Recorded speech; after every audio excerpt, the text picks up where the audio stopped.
Selamat pagi, selamat hari Minggu.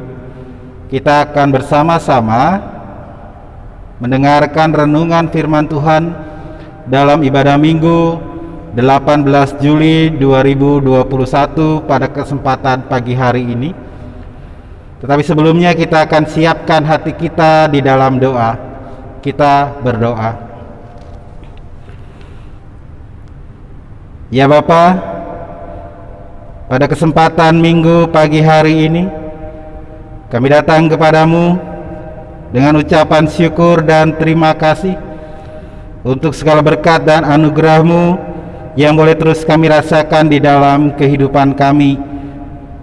Pada kesempatan pagi hari ini kami akan bersama-sama mendengarkan dan merenungkan kebenaran firman-Mu.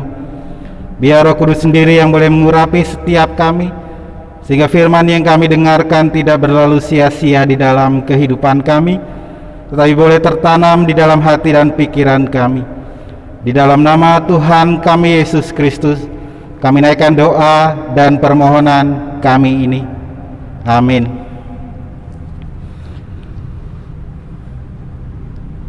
Bapak, Ibu, Saudara-saudari, bagian Alkitab yang akan kita baca minggu ini, kita akan baca dari kitab 2 Samuel pasal yang ke-7, ayatnya yang pertama sampai yang ke-16. Saya akan bacakan bagian Alkitabnya untuk setiap kita. Demikian firman Tuhan. Ketika raja telah menetap di rumahnya dan Tuhan telah mengaruniakan keamanan kepadanya terhadap semua musuhnya di sekelilingnya, berkatalah raja kepada Nabi Nathan, "Lihatlah, aku ini diam dalam rumah dari kayu aras, padahal tabut Allah diam di bawah tenda."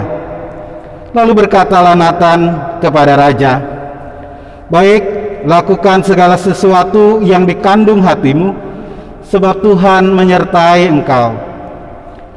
Tetapi pada malam itu juga datanglah firman Tuhan kepada Nathan demikian, "Pergilah, katakanlah kepada hambaku Daud, beginilah firman Tuhan, masakan engkau yang mendirikan rumah bagiku untuk kudiami? Aku tidak pernah diam dalam rumah sejak aku menuntun orang Israel dari Mesir sampai hari ini. Tetapi aku selalu mengembara dalam kemah sebagai kediaman. Selama aku mengembara bersama-sama seluruh orang Israel, pernahkah aku mengucapkan firman kepada salah seorang hakim orang Israel yang kuperintahkan mengembalakan umatku Israel demikian, mengapa kamu tidak mendirikan bagiku rumah dari kayu aras? Oleh sebab itu, beginilah kau katakan kepada hambaku Daud, beginilah firman Tuhan semesta alam, akulah yang mengambil engkau dari padang ketika menggiring kambing domba untuk menjadi raja atas umatku Israel. Aku telah menyertai engkau di segala tempat yang kau jalani dan telah melenyapkan segala musuhmu dari depanku. Aku membuat besar namamu seperti nama orang-orang besar yang ada di bumi. Aku menentukan tempat bagi umatku Israel dan menanamkannya sehingga ia dapat diam di tempatnya sendiri dengan tidak lagi dikejutkan dan tidak pula ditindas oleh orang-orang lalim seperti dahulu. Sejak aku mengangkat hakim-hakim atas umatku Israel, aku mengaruniakan keamanan kepadamu daripada semua musuhmu. Juga diberitahukan Tuhan kepadamu, Tuhan akan memberikan keturunan kepadamu. Apabila umurmu sudah genap dan kau telah mendapat perhentian bersama-sama dengan nenek moyangmu, maka aku akan membangkitkan keturunanmu yang kemudian, anak kandungmu, dan aku akan mengokohkan kerajaannya. Dialah yang akan mendirikan rumah bagi namaku, dan aku akan mengokohkan tahta kerajaannya untuk selama-lamanya. Aku akan menjadi bapanya, dan ia akan menjadi anakku. Apabila ia melakukan kesalahan, maka aku akan menghukum dia dengan rotan yang dipakai orang dan dengan pukulan yang diberikan anak-anak manusia. Tetapi kasih setiaku tidak akan hilang daripadanya seperti yang kuhilangkan daripada Saul, yang telah kujauhkan dari hadapanmu. Keluarga dan kerajaanmu akan kokoh untuk selama-lamanya di hadapanku. Tahtamu akan kokoh untuk selama-lamanya. Berbahagialah setiap orang yang bukan hanya mendengar firman Tuhan, tetapi melakukannya di dalam hidupnya. Haleluya.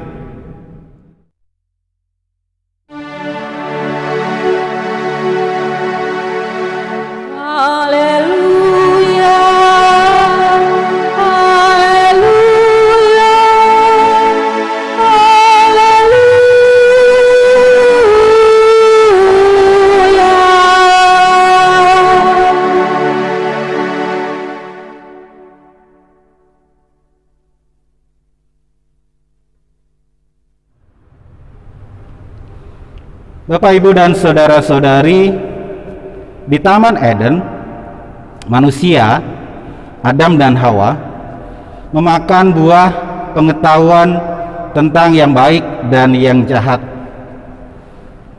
Sebelumnya manusia, Adam dan Hawa itu, mereka hidup dalam kenaifan, hidup tanpa kesadaran, seperti seorang bayi yang tidak memakai baju dan tidak malu, yang memukul dan mendorong temannya tanpa merasa bersalah, yang tidak peduli akan bahaya saat bermain pisau atau saat bermain api. Mereka bahkan tidak sadar bahwa mereka ada. Mereka hanya melakukan segala sesuatu begitu saja. Tetapi kemudian manusia memakan buah pengetahuan tentang yang baik dan yang jahat. Sekarang mereka tahu mana yang baik dan mana yang jahat. Mereka tahu bahwa mereka ternyata memiliki kekurangan akan sesuatu, bahwa mereka telanjang, dan karenanya mereka menjadi malu. Semua tindakan manusia kemudian diukur dari apakah sesuatu itu memalukan atau tidak, apakah sesuatu itu jahat atau tidak, apakah sesuatu yang dilakukan manusia itu berbahaya atau tidak. Manusia diharapkan tidak melakukan sesuatu yang memalukan. Manusia juga tidak ingin dipermalukan, terlebih di depan banyak orang. Manusia juga tidak ingin melakukan yang jahat, karena mereka tahu bahwa Tuhan tidak akan dapat ditemui oleh manusia yang melakukan hal yang memalukan dan yang berbuat jahat. Meskipun manusia memiliki kesadaran untuk tidak melakukan hal yang memalukan dan tidak melakukan hal yang jahat, tetapi pengetahuan itu menjadi beban bagi manusia, karena dengan pengetahuan itu manusia tahu bahwa di hadapan Tuhan mereka adalah makhluk yang memalukan dan makhluk yang jahat. Manusia adalah makhluk yang saat berada di hadapan Tuhan menjadi malu karena mereka telanjang. Manusia melakukan hal yang memalukan dan manusia melakukan hal yang melanggar kehendak Tuhan. Apa artinya manusia menjadi telanjang di hadapan Tuhan? Artinya tidak ada sesuatu yang bisa kita sembunyikan di hadapan Tuhan. Apa artinya bahwa tidak ada hal yang bisa kita sembunyikan dari Tuhan? Artinya adalah manusia menjadi makhluk yang mudah hancur oleh kegagalan mereka. Manusia adalah makhluk yang marah pada diri mereka sendiri atas kejahatan yang mereka lakukan terhadap diri mereka sendiri atau terhadap orang lain. Inilah sebabnya Adam dan Hawa segera menjadi malu setelah mereka memakan buah pengetahuan tentang yang baik dan yang jahat. Mereka kemudian melihat diri mereka, siapa mereka, dan mereka sadar bahwa mereka adalah makhluk yang jahat karena melanggar perintah Tuhan, dan makhluk yang memalukan karena mereka tahu mereka telanjang. Kejahatan mereka tampak jelas, bukan di mata orang lain, tetapi di mata mereka sendiri.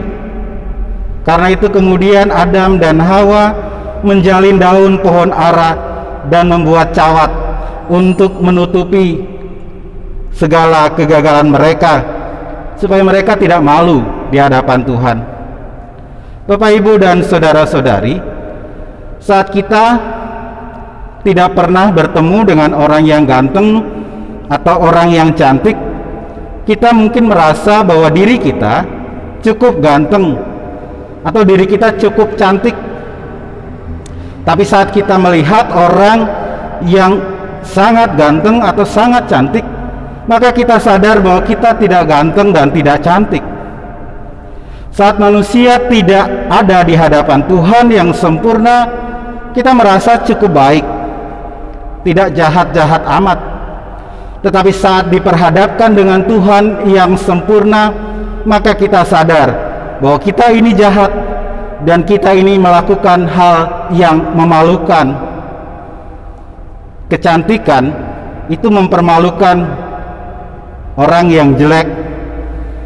Kekuatan itu mempermalukan orang yang lemah. Karena itu kita benci kepada yang cantik, kepada yang benar, kepada yang kuat. Ini adalah kebencian yang dirasakan oleh Kain terhadap Habel, adiknya. Kain merasa sudah melakukan yang terbaik untuk mempersembahkan apa yang dia punya untuk Tuhan. Mungkin Kain merasa dia cukup baik, niatnya juga baik, yaitu mempersembahkan korban kepada Tuhan. Tetapi kenyataannya korban Habel jauh lebih baik dari korban Kain. Karena itu korban Habel diterima oleh Tuhan dan korban Kain ditolak oleh Tuhan. Tetapi bukannya introspeksi diri, apa yang salah dengan yang saya persembahkan sehingga korban Kain tidak diterima oleh Tuhan. Tetapi Kain justru membenci Habel karena korban Habel diterima oleh Tuhan.